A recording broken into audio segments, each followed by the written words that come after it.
శ్రీ ప్రజా వైద్యశాల యూట్యూబ్ ఛానల్కి స్వాగతం, సుస్వాగతం. ఈరోజు గృహ వైద్యం ఏమిటంటే పురుషులలో వీర్యం సమస్యలు అనేది ఎక్కువ ఉంటాయి. దానికి మనం ఒక రెమెడీ చెప్తున్నాము.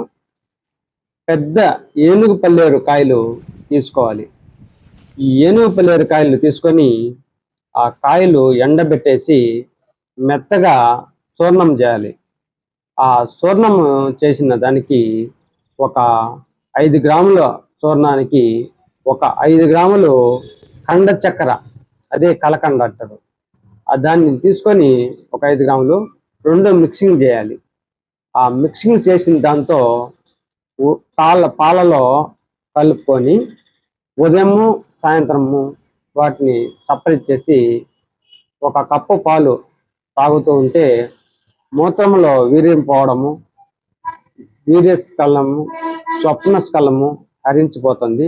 అమితమైన వీర్యవృద్ధి కలుగుతుంది. ఈ వీడియో మీకు నచ్చినట్టయితే లైక్ చేయండి, షేర్ చేయండి, సబ్స్క్రైబ్ చేయండి, బెల్ ఐకాన్ నొక్కండి, కామెంట్ చేయండి.